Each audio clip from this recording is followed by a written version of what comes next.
la materialidad de un derecho fundamental que es un derecho social fundamental. Regularmente se habla de derecho fundamental a la salud, pero vamos a introducir el concepto de derecho social fundamental y en el desarrollo de la conversación, que espero que sea pues muy breve por efectos de tiempo, podamos traducirlo y decir por qué esos derechos son derechos sociales fundamentales.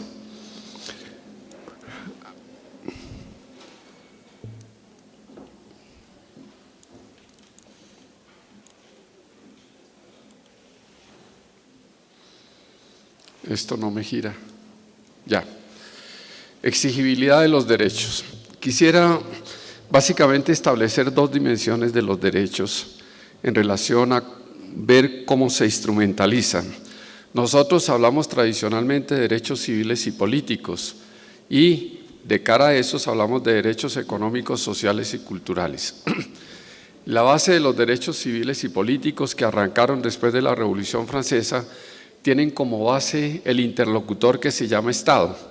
Y en general los derechos civiles y políticos, el derecho a propiedad, el derecho a hablar, el derecho a la libertad, etcétera, tienen por parte del Estado una obligación que es la obligación de no hacer. Obligación de no hacer que significa simplemente que el Estado no se va a meter en nuestra órbita de ejercicio, ese es el derecho. Obligación de no hacer que significa que usted no me toca la propiedad. Obligación de no hacer que significa que yo puedo decir lo que quiera. Obligación de no hacer que en general saca al Estado y coloca al ciudadano como eje central, digamos el Estado liberal, donde el no hacer va al Estado hasta el punto en que toca otro derecho. Y eso es lo que regularmente denominamos obligaciones negativas del Estado. Entonces, obligaciones negativas hace relación a los derechos civiles y políticos. Los derechos económicos, sociales y culturales, que básicamente se expresan originariamente como derechos de segunda generación, surgen en el siglo XX de manera contundente y surgen después de las normas que en Alemania el canciller Bismarck provoca a propósito de la seguridad social, tanto en riesgos laborales como en pensiones como en salud. Y esas normas van a llegar posteriormente a lo que llama la Constitución de Weimar, donde ya se establecen un conjunto de derechos económicos, sociales y culturales, y su base también va a ser el Estado, es decir, de relación con el Estado. Pero a distinto de esto, que son obligaciones de no hacer, tenemos por parte de los derechos económicos, sociales y culturales, obligaciones de hacer, o sea, lo que llaman derechos autónomos en relación con el Estado, y son derechos prestacionales. Y es lo que regularmente conocemos como obligaciones positivas. Este escenario de división, de estratificación de derechos, se rompe con el advenimiento del Estado constitucional. Ustedes saben que el Estado constitucional es el que surge después de la Segunda Guerra Mundial, después del horror del nazismo, el fascismo y el franquismo, donde nos dejaron como saldo 60 millones de seres humanos muertos. Después de eso se replantea, después de la vergüenza de haber utilizado el Estado de Derecho, porque los nazis tenían constitución, los nazis tenían jueces, los nazis tenían códigos, los nazis tenían jueces, y era todo amparado por la ley. Pero la vergüenza llegó hasta que se crea el Estado constitucional y se reinterpretan los derechos, y por eso empieza a surgir otra categoría de Estado, de democracia y de derecho. Es decir, todo lo que estaba en la formalidad había sido un fracaso hasta ese momento. Y los derechos, tanto civiles como políticos, empiezan también a mutar y a transformarse, y eso es importante. Los derechos cambian de acuerdo a las sociedades y de acuerdo a lo que las sociedades van diciendo. Y aquí en esto tenemos obligaciones que antes eran negativas, donde el Estado no se metía, con el Estado constitucional, o eso que llamamos Estado social y democrático de derecho, pues las obligaciones negativas empiezan a ser obligaciones de hacer. Porque a veces se nos dice, y es que por el otro lado, los derechos que tienen una carga para el Estado, obligaciones de hacer, eso sí llevan recursos y los otros no llevan recursos. Lo que nosotros podemos decir sobre eso es que para mantener, por ejemplo, el derecho fundamental a la propiedad, pues el Estado también tiene que gastar recursos. El Estado tiene que hacer registros, el Estado tiene que hacer sistemas de información, el Estado tiene que tener policía, el Estado tiene que tener jueces. Son cargas que el Estado lleva, porque se repite permanentemente, es que estos derechos no cuestan nada, sí cuestan. Y por eso son obligaciones de hacer también, se empiezan a convertir en obligaciones de hacer. Y el otro también se empieza, el que era positivo, a convertir en obligaciones de no hacer. Por ejemplo, no dejar en términos de salud que el medio ambiente se deteriore, no dejar que la población, que son obligaciones negativas, no dejar que la gente no tome agua potable, porque la población, uno de los determinantes de los derechos de la salud son los determinantes sociales. Entonces, esto para hablar un poco de este cambio que se va dando en relación con los derechos.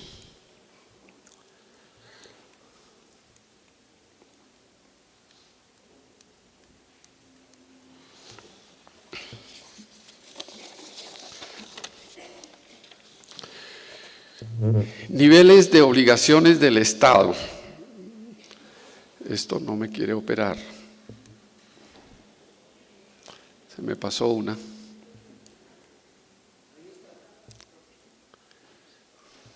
Listo.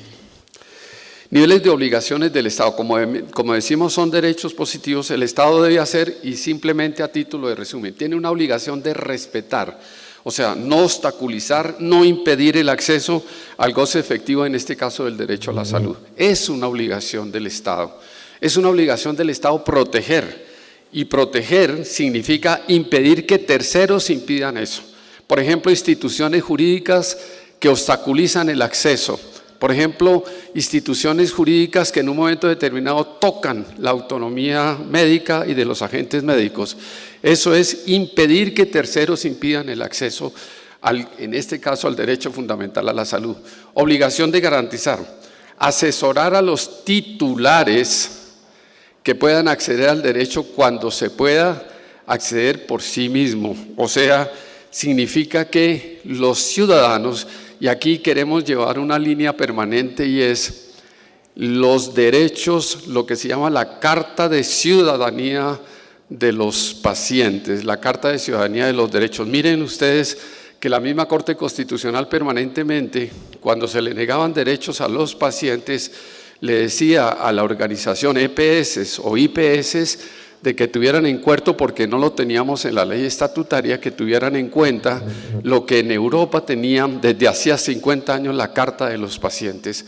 La Carta de los Pacientes, que implican el derecho a la información, el derecho a decir sí a una intervención, el derecho a negarse a la intervención, el derecho de acceder a los datos privados ellos, el derecho a que le custodien su hoja clínica, el derecho que tienen los ciudadanos de que se los atiende oportunamente, el derecho a la integridad, que no me interrumpan mis tratamientos, etcétera. Y aquí vemos, entre otras cosas, que con esto de los titulares, ¿quiénes son los titulares? Los ciudadanos. Los ciudadanos, por eso hablamos de ciudadanos de la salud, los ciudadanos que no están ajenos a los grupos sociales. Es que nosotros como ciudadanos pertenecemos a un barrio, a una ciudadanía, a un colectivo, a la universidad, a la administración de justicia, a unos entes de control, al sector privado, lo que sea. No hay contradicción entre eso público y privado, no es que le voy a dar prelación al uno y al otro, es que el ciudadano es el que debe estar en el eje del centro. Y obviamente vamos organizándonos por colectivos, por eso se habla del colectivo. Pero eso de los titulares de los derechos es muy importante, porque es el Estado, si se llama Estado constitucional, debe garantizar esa efectividad, ese derecho fundamental.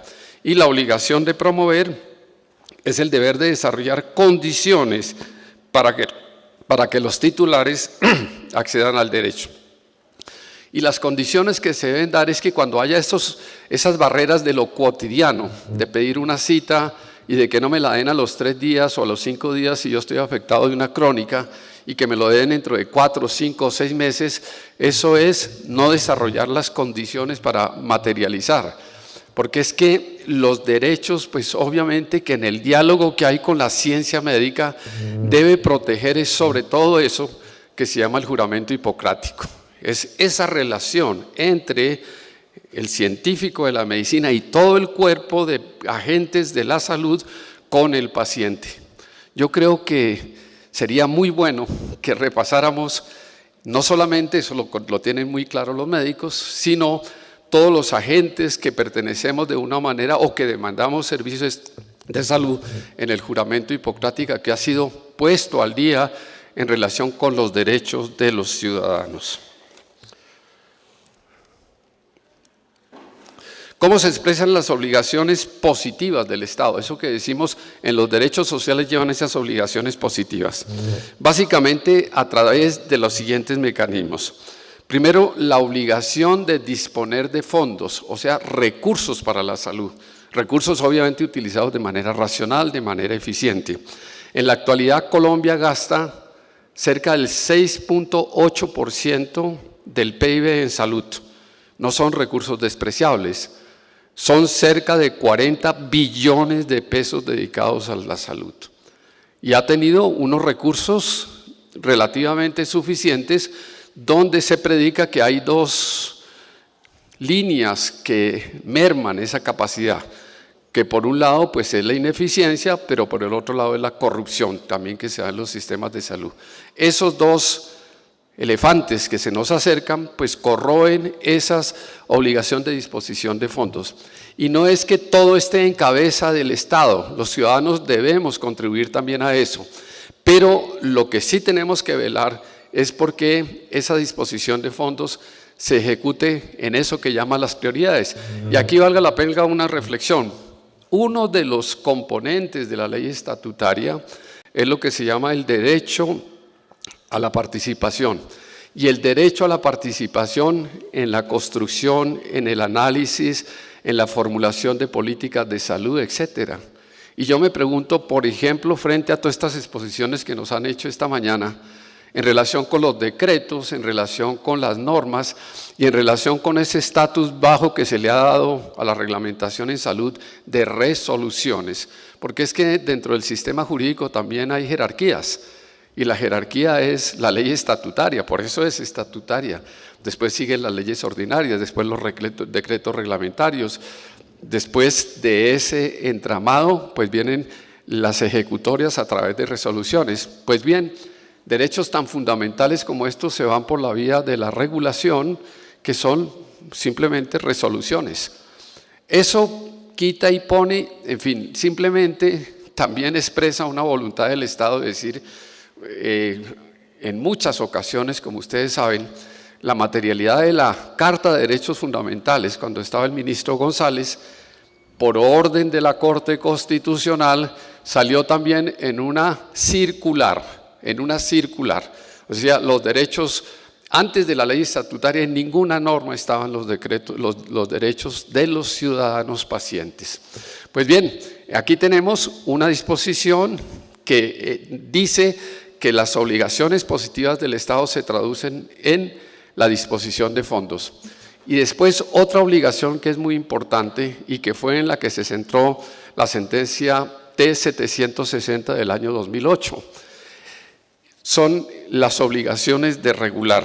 Y esas obligaciones de regular significa establecer las condiciones para hacer efectivo el goce del derecho a la salud.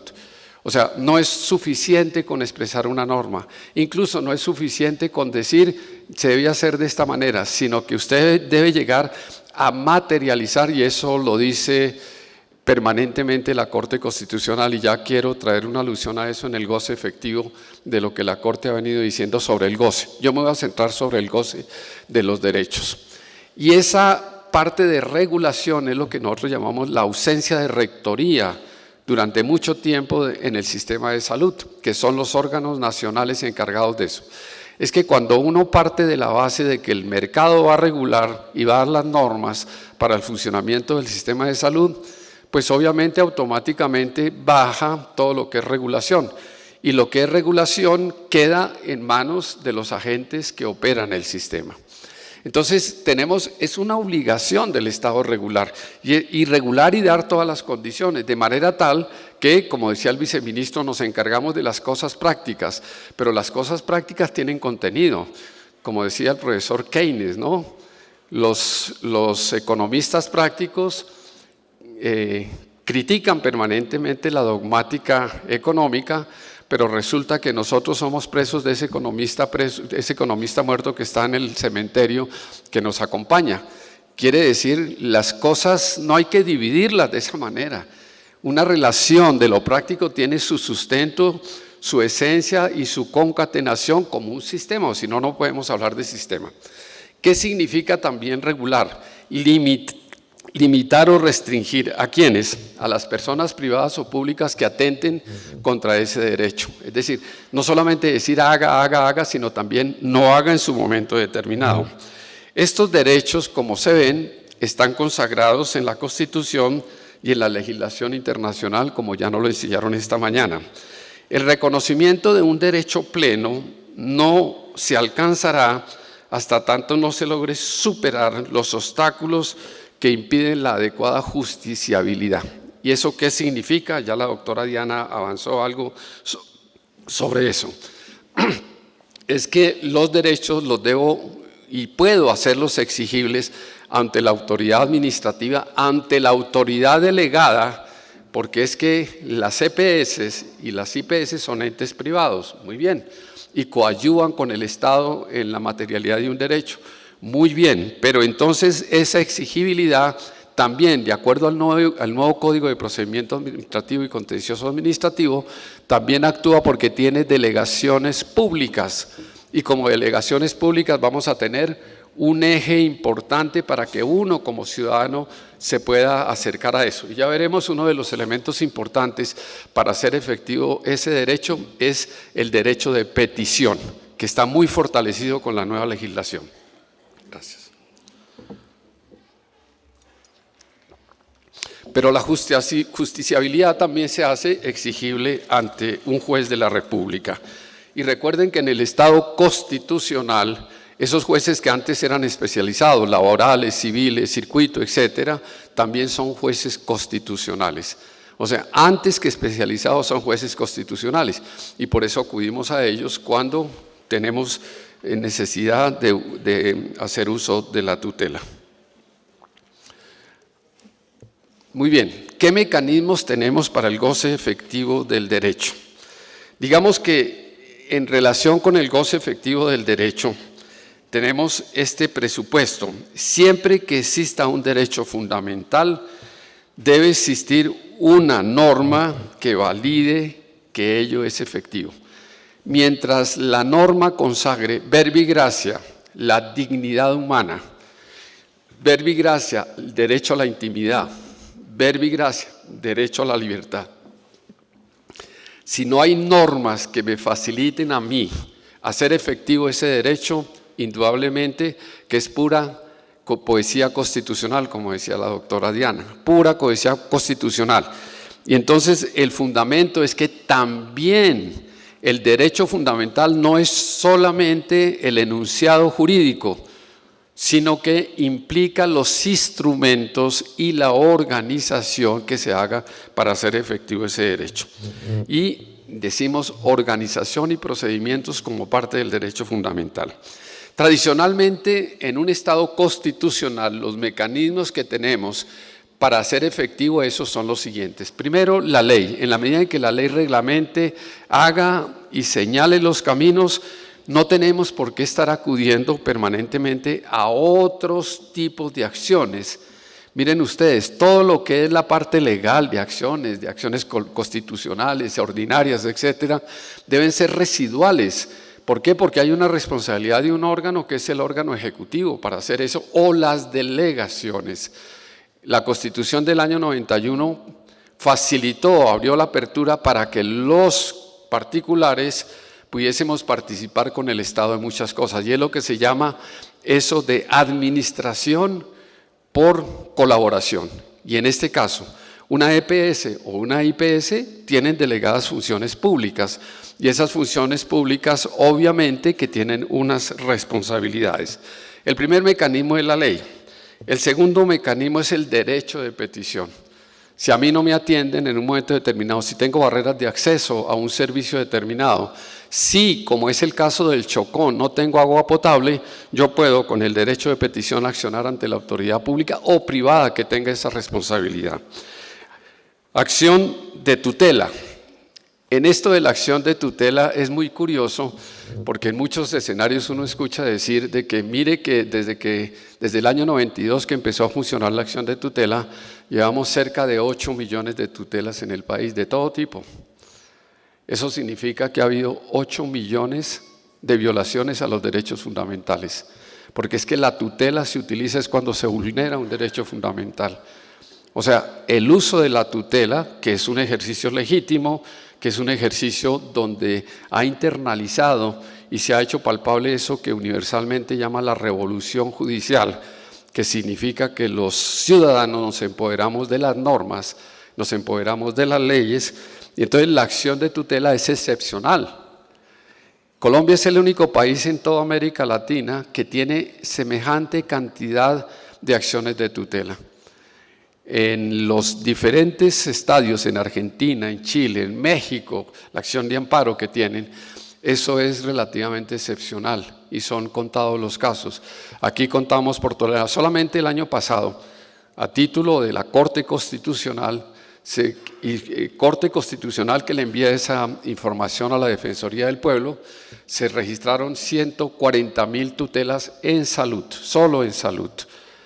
Y pues obviamente nos está dando un campanazo y nos está diciendo, sobre todo en derechos consagrados, o bien en la Constitución o bien en la ley, llamémoslo POS, el POS explícito, donde está ahí.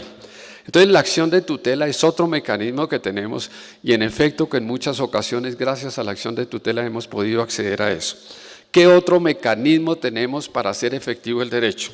Las acciones constitucionales del artículo 87, porque nos da la posibilidad de actuar colectivamente, acciones de grupo, acciones de clase, en fin, otros instrumentos constitucionales que tenemos ahí. ¿Qué otro mecanismo? La presión ciudadana. Y la presión ciudadana ha sido básicamente expresada a través de diferentes organizaciones sociales. En Colombia ya hay una tradición de lucha de las organizaciones sociales por los derechos a la salud.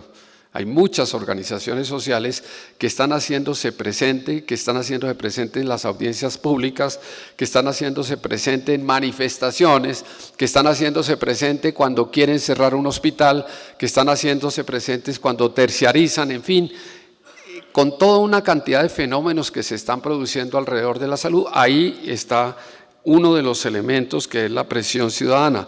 Y presión ciudadana que también se canaliza a través en muchas ocasiones de las voces en el Congreso de la República, en el legislador, de las voces en la Corte Constitucional o en las Cortes ordinarias. Y el punto sexto que quiero destacar acá, que es un punto muy importante en nuestro ordenamiento jurídico, es la Corte Constitucional. ¿Y por qué la Corte Constitucional? En todo el mundo, los jueces de la República, llámese cortes, tribunales, jueces ordinarios, jueces de circuito o municipales, producen sus decisiones y después la ejecutoria le corresponde al involucrado.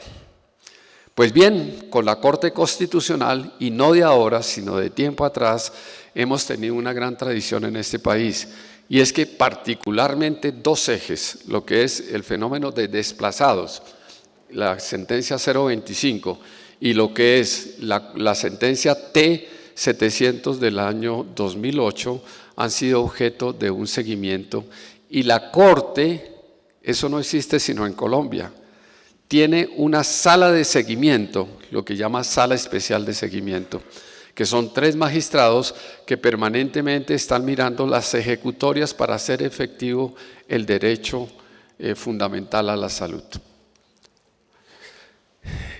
Esa estructuración del escenario se da básicamente porque en la estructuración de la ley básica, la ley 100, con todos sus decretos reglamentarios, con toda la cantidad de reformas que ustedes conocen, la ley 1122, la ley 1438, la 715, infinidad de decretos. Yo creo que en el país nunca ha habido una ley tan reglamentada como esta, en el sentido de producir una cantidad afloreciente permanentemente de legislación.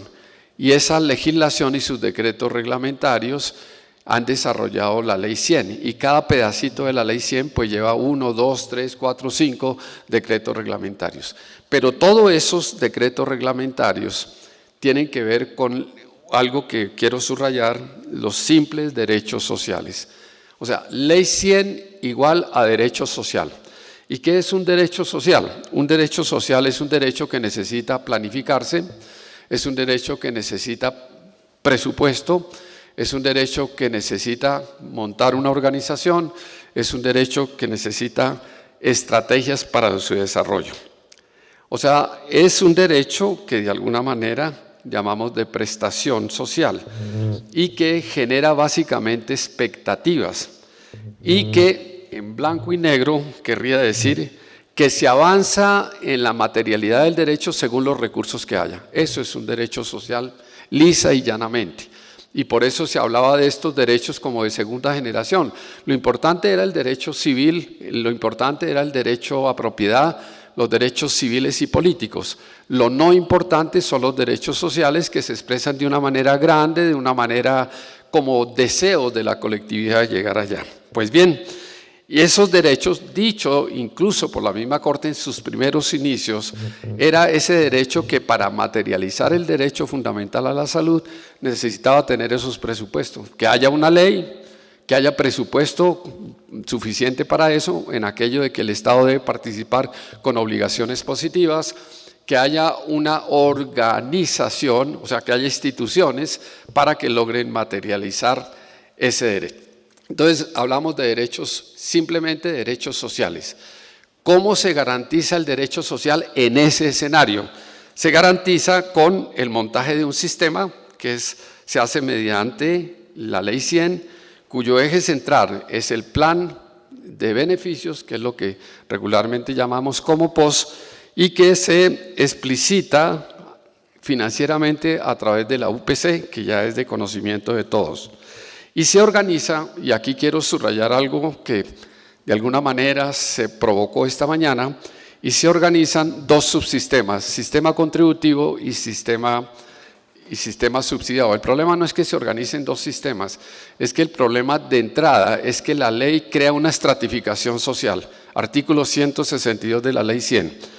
Dice, el sistema contributivo es para los que tienen dinero, para los que pueden pagar, y los que pueden pagar van a tener una red de instituciones prestatarias de servicio, hospitales, clínicas, procedimientos especiales. Y el otro, que es el de subsidiado, pues va a tener la red pública, va a tener de alguna manera 1.5 de lo que sale del contributivo, va a tener unas participaciones en los impuestos locales y regionales, y a través de eso, con esa fiscalidad, vamos a mantener el segundo sistema. O sea, quiero subrayar algo, y es que de entrada el sistema nos estratifica, somos ciudadanos de primera y ciudadanos de segunda. Y pues obviamente ese enfrentamiento que se da dentro del sistema de la ley, pues nos va colocando calidades en el servicio distintos, atenciones distintos y modelos distintos. Esto, pues aquí hacían alusión a un documento de Juan Luis Londoño. Yo quiero hacer alusión a otro documento institucional, que fue el que produjo el Departamento Nacional de Planeación cuando se estaba discutiendo la Ley 100, y mediante el cual se diseña el sistema de mercado de intercambio de servicios operados por las EPS. O sea, toda la operatividad del sistema de ese derecho social se va a hacer a través de mecanismos de mercado. Eso es explícito, eso está en el Departamento Nacional de Planeación, y no es para hacer historia de esto, es simplemente es el soporte mismo que nos están dando. Y obviamente que en relación con esta estructura básica de la ley, colocan al sistema en un sistema de mercado. Y un sistema de mercado, pues, ¿qué significa básicamente? Que yo tengo que pagar por el producto, porque yo tengo que seleccionar, yo tengo que escoger. Me dicen, usted es libre para que escoja. Sí, soy libre para que escoja, pero es con este plan.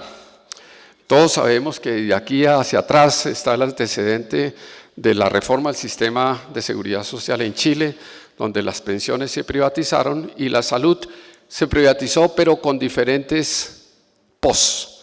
No había un solo plan, había muchos POS. Aquí pues nos fuimos y nos enfocamos por un solo POS. Y eso correspondía a unos escenarios y a unos desarrollos de esa estructura de ese derecho social. Esos escenarios pues básicamente es que teníamos una nueva constitución que a partir de los artículos 365 hacia adelante le da muchas potestades al Estado para organizar la economía, bien de mercado, bien intervenida, o sea, es plural y será el legislador el que vaya materializando en cada momento determinado. En la época de expedición de esta ley está en furor un proceso de reformas al Estado que es lo que llamamos modernización del Estado. A la fecha se han reconstituido más de 500 instituciones del Estado y obviamente se ha hecho eso que se llama por un lado privatización, por otro enfoque compartido, pues eso que llamamos hoy día APP, APS, en fin, y una apertura en esas modificaciones del Estado, sobre todo en lo que tiene que ver con los servicios públicos, la ley 142. Y eso va a significar de alguna manera que esos procesos de reforma se encuadren en lo que es el proceso de apertura económica. O sea, los mercados, después de lo que el señor Nixon había hecho con la salud en los Estados Unidos y la señora Thatcher en Inglaterra, los servicios de salud particularmente se van a encauzar por ese sentimiento aperturista y esa estructura aperturista.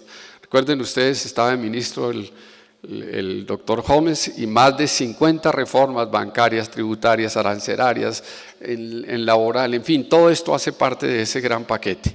Y obviamente la descentralización de la función administrativa, donde va a entrar sobre todo el sistema subsidiado como parte de ese escenario que se va dando. Entonces, aquí, bajo la Constitución, nos van a surgir dos enfoques sobre el derecho a la salud. Uno, el enfoque de derechos fundamentales, en la medida en que los derechos fundamentales van a estar estructurados no explícitamente en la Constitución, pero como decía la conferencia anterior, en los tratados internacionales. Miren ustedes, el derecho a la salud no aparece como derecho fundamental, porque es que la Corte en su primera fase dijo únicamente los que estén en el capítulo segundo, título primero son derechos fundamentales, o sea, los que estaban enunciados ahí, los demás no. En este momento en la Constitución se establecen más de 95 derechos fundamentales. Y eso pues tiene una razón sencilla, es que el Estado constitucional tiene como eje central la materialidad, el goce efectivo de los derechos fundamentales. No, como se decía antes en el Estado de Derecho, decía su objetivo central es la legalidad y por eso los que estamos cerca del derecho, antes acudíamos a los códigos. Hoy día no es que los códigos no existan, pero hoy día acudimos a la Constitución y los códigos en la medida en que son congruentes con lo que dice la Constitución. Entonces surge un enfoque de derecho y por el otro lado surge un enfoque de salud como bien intercambiable, o sea, como bien por el cual yo tengo que costear y yo tengo que pagar ese bien.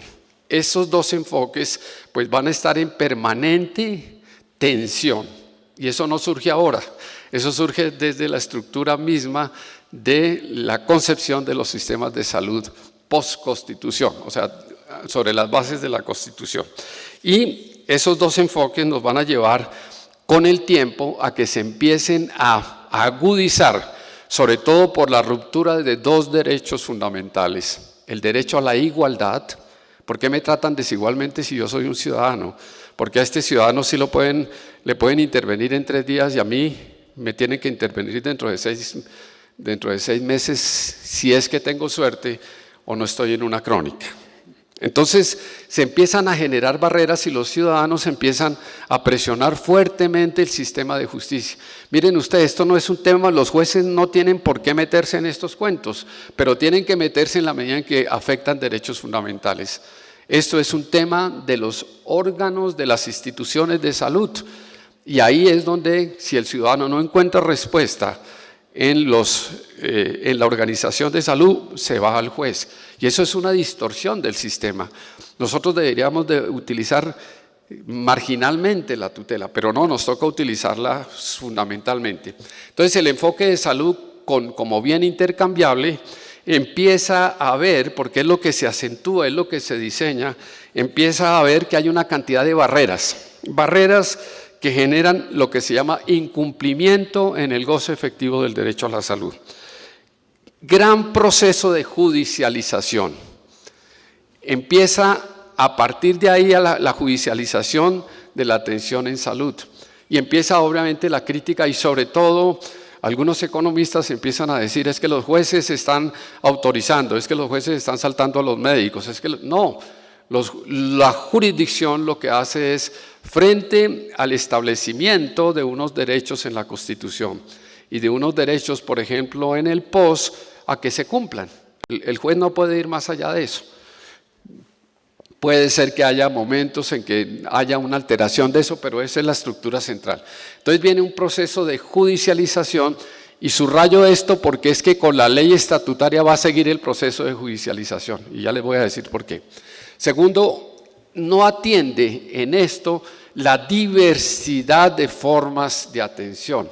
Es decir, la cerca de 700 EPS que hay en el país, cada una tiene su sistema de administración, es decir, no hay un modelo único para todos, sino que cada EPS va haciendo su propio modelo. Entonces, ¿cómo administramos 70 sistemas de salud? Los unos dicen A, los otros dicen B, a pesar de que hay directivas, a pesar de que hay protocolos, etcétera, pero lo que se gerencia ahí.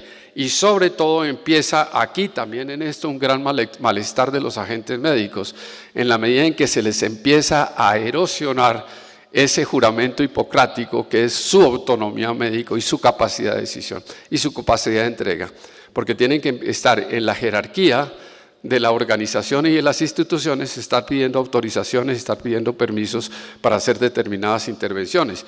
Y ustedes ven que en la reglamentación de ahora de las tecnologías, en el decreto de tecnologías, pues va a continuar eso, simplemente que hay un registro, cada médico pues va a tener su propia entrada, su propia identificación, y cuando se trate de tecnologías, como ahora se abre el plan, que no estén autorizadas ahí, debe hacer los registros, debe comunicarle a su institución, debe comunicarle a la EPS y va a hacer un registro central en el Ministerio de Salud Pública.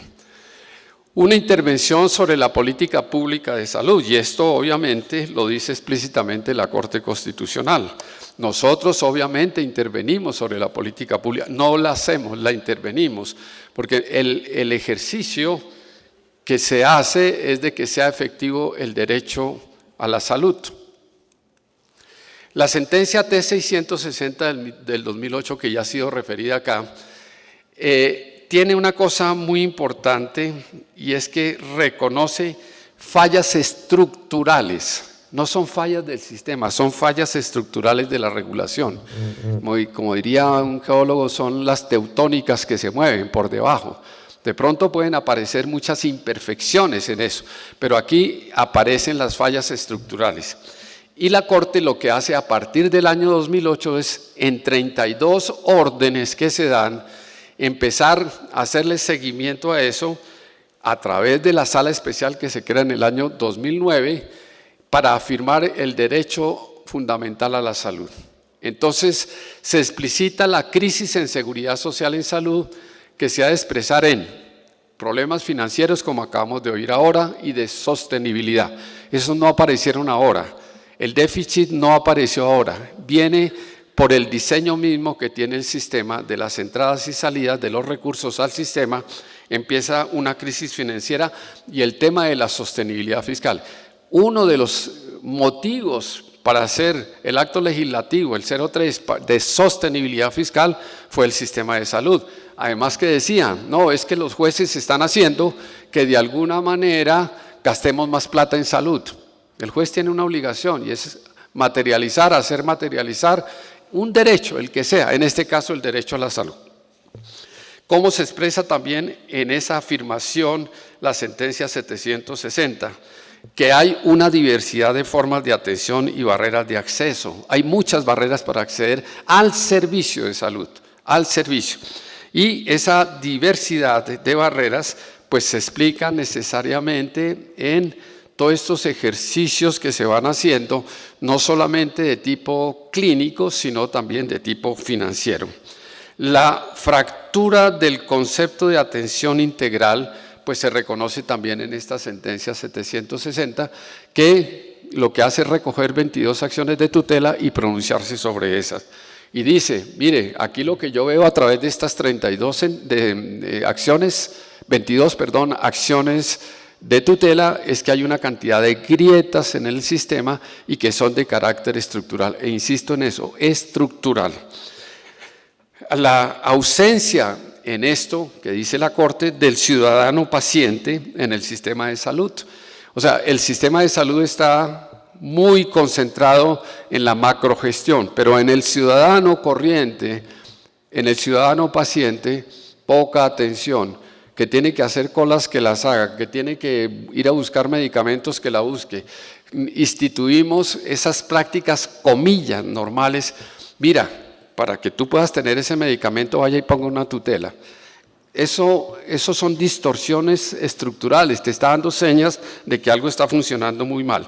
Y que en eso se nota una gran ausencia de la rectoría, lo que llama el eje rector. El eje rector que debe estar ahí, la superintendencia de salud concentrada en Bogotá. Una superintendencia que esté en todo el escenario buscando que el derecho fundamental a la salud sea de todos, porque es que esa es la diferencia con un derecho social común y corriente. Esto es un derecho fundamental y es de todos los ciudadanos. Las restricciones en el ejercicio de la autonomía médico y el uso disperso de tecnologías en salud. Entonces, todo esto que se convoca en esta sentencia T760 empieza a hacer seguimiento y se logra materializar todo ese conjunto de postulados en la ley estatutaria, la 1751, que ustedes ven es una ley de ruptura, como ley. Y aquí es donde quiero destacar algo.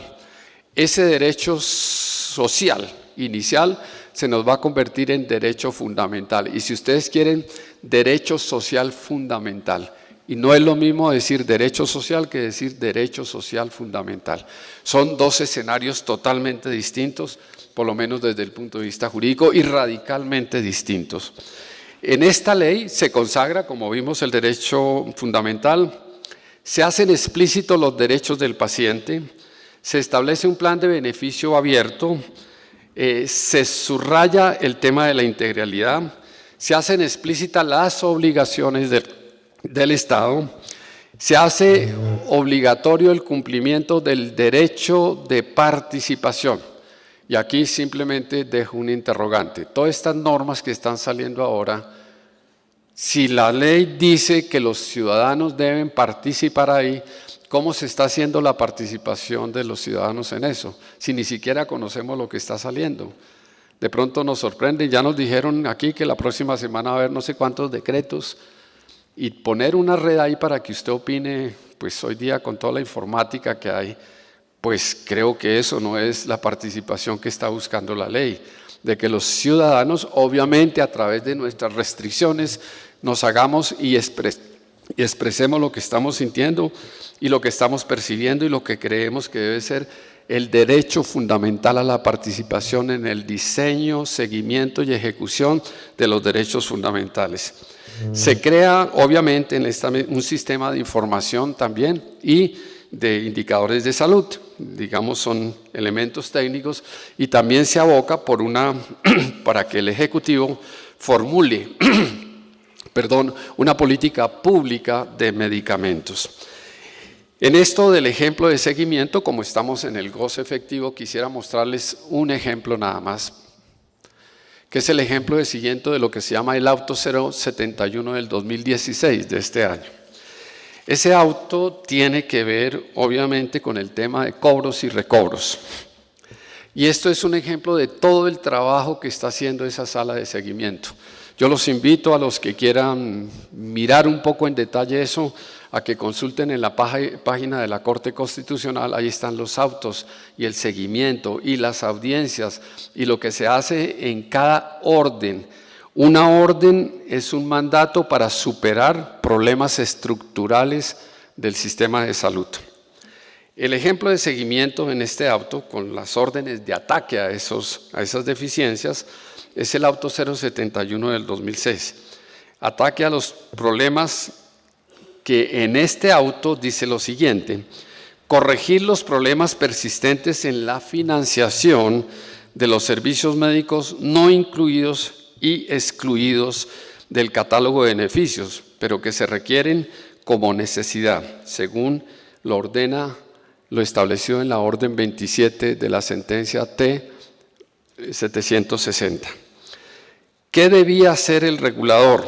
Modificar o rediseñar el procedimiento de recobros para que el sistema funcione con oportunidad y eficiencia. Que toda esta traba que nos explicó el interlocutor anterior, pues obviamente estaba dificultando que tanto las EPS como las IPS y el ciudadano pues no gozaran de la intervención, porque es que no me han pagado, porque es que me den una deuda, porque es que esto es una cadena de contratos que se da al interior del sistema. Todos contratamos, se contrata yo me afilio, tengo un contrato, el contrato de la EPS con la IPS, el de la IPS con los del cuerpo médico, con los laboratorios, con las agencias, con las farmacéuticas, en fin, toda una red de contratos. Y aquí simplemente se está diciendo la Corte, encuentra que aquí los flujos de los recursos, así sean escasos, no fluyen. Y entonces dice, vamos a hacerle seguimiento a esto. A través de la 071 del 2016, se hace una materialidad de esto, pero no es que ahí empezó el problema, no, el problema viene de antes, como decíamos. Y la Corte se pregunta, ¿se han logrado los avances en el goce efectivo del derecho fundamental a la salud aplicables a la política pública de recobros? Porque es que los recursos, recordemos, del sistema de seguridad social, son recursos públicos. Los recursos del sistema de seguridad social, tanto de pensiones como de salud, como de riesgos laborales, son recursos públicos y de acuerdo a la Constitución los llama recursos parafiscales, pero son públicos. La EPS es privada, la IPS es privada, listos, pero los recursos del sistema son públicos, por eso interviene la Contraloría, la Procuraduría, la Fiscalía, todo el mundo entra en eso en relación con los recursos públicos. Luego de la evaluación de la jurisprudencia se evalúa cómo de incumplimiento a través del auto 263 del año 2012, o sea, esto, insisto, no viene aquí, antes de este auto está el 263 donde se le dijo al órgano rector, usted no está haciendo lo debido. Y ustedes notan, por ejemplo, en este auto, que es una cosa gordota, todos los informes y las intervenciones de organizaciones sociales, organizaciones médicas, federaciones, etcétera, opinando sobre eso. La Corte se vuelve a preguntar qué se debe hacer para lograr la efectividad del goce al derecho fundamental a la salud. Voy a leer un pedacito de lo que hace relación con la efectividad que dice la Corte se debe cumplir. La misión del Estado no se reduce a expedir normas que reconozcan en el papel la titularidad de los derechos. La racionalidad mínima del texto superior manda que estén seguidas de acciones reales dirigidas a facilitar el disfrute y el ejercicio cabal de las atribuciones fundamentales. Se vulnera la Constitución cuando, existiendo una ruta, se constata que solo está escrita y no ha sido iniciada su ejecución, o que aunque esté implementada resulta evidentemente inane, bien porque no es sostenible en las verdaderas angustias de la población o porque su materialización se ha diferido indefinidamente. Por eso muchas veces muchas organizaciones han actuado a través de acciones de cumplimiento. La tercera está dada en que los procesos de decisión, elaboración e implementación carecen de la participación democrática de los ciudadanos, la efectividad. Para que sea efectiva una ley, dice, debe tener la participación efectiva de los ciudadanos. Es inaceptable que exista un plan que no abra espacios de interacción real a los ciudadanos en las diferentes fases del proceso o aunque los brinde, resulten inocuos al limitarse a proveer una intervención tribal. Y continúa la Corte. En esta medida, la Corte Constitucional ha precisado que el adecuado funcionamiento y los buenos resultados de las reformas normativas dependen de que éstas se encuentren soportadas en estudios empíricos y de juiciosas reflexiones sobre cuál es el curso de la acción estatal. Una verdadera política pública involucra el cumplimiento de obligaciones de respeto y garantía de los derechos. La simple expedición de normas legales o actos administrativos, la ejecución parcial de políticas públicas y la mera demostración de ajustes presupuestales no constituye en modo alguno un motivo suficiente o una razón determinante para dar por superada una falla estructural. Y esto lo leo en ese, insisto, en el auto 071 para concluir finalmente de que nosotros a través de la Corte Constitucional, como uno de los instrumentos que hay del seguimiento, nos está generando un espacio a través del cual se le está haciendo seguimiento a la política pública en salud. Y algo muy importante, y es que hay mucha ausencia ciudadana de esto. Los ciudadanos debemos empoderarnos de ese dicho del ciudadanos de la salud para que efectivamente podamos coadyuvar en la materialidad de toda esta serie de deficiencias que se han venido presentando. Muchas gracias.